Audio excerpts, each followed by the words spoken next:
Story and character development have always been hallmarks of LucasArts. It's one of the things that we really have been focused on since the inception of the company.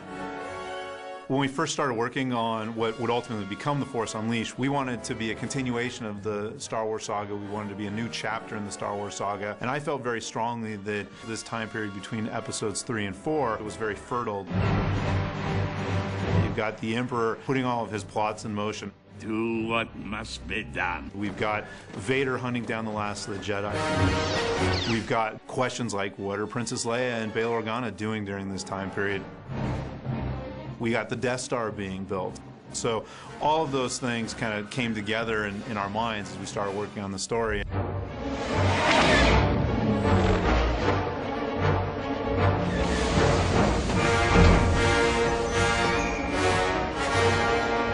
I think we all kind of recognized at some point that Vader has to be kind of the central focus of the story because, you know, George made Vader the central focus of the entire saga.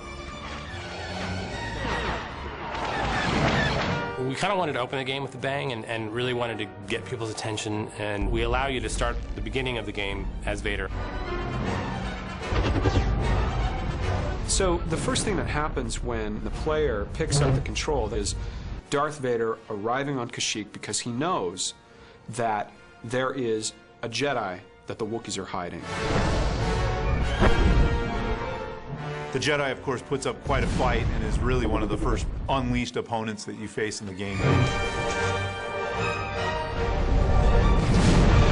Vader senses something's a little bit off. He senses that there's somebody more powerful nearby. And so Vader just picks up his saber and he just goes to make the final blow, and then suddenly the saber gets pulled out of Darth Vader's hand, which we've never seen happen before. And Vader, of course, whips around. He looks down and he sees this little boy. When that happens and you realize it's just this kid, that's very powerful. Obviously, this child, the Force is really, really strong with them. It stops you, and you're like, what is going to happen?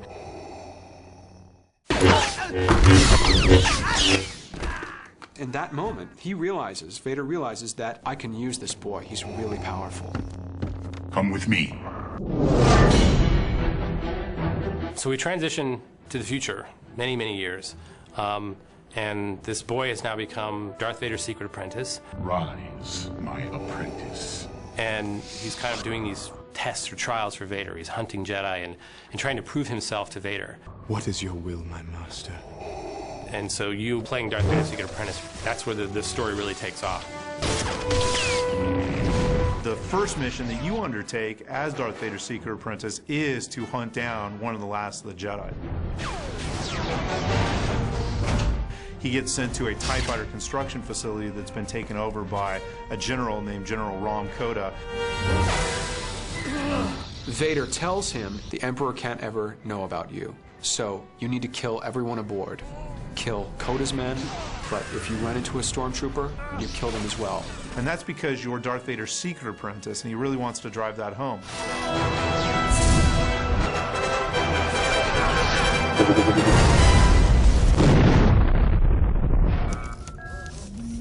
Roxy, give me the time. The crew aboard the Rogue Shadow is very reminiscent to the original Star Wars: A New Hope, where you had Luke and Leia and Han and Chewie and R2 and 3PO, and they were all aboard this Millennium Falcon. Well, in a similar way, the Rogue Shadow is kind of the dark side Sith version of that. But, of course, that dark side energy isn't sustainable, that eventually this family sort of bonds together and there's a kinship that happens there. Am I going to see you again? Probably not, no. Obviously, this time period also includes the birth of the Rebellion, this ragtag group of freedom fighters that will ultimately oppose the Emperor and Darth Vader in Episode 4.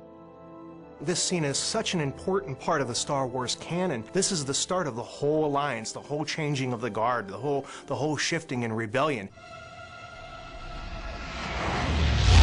We have a really well-rounded story, and you know, it's not very predictable at times.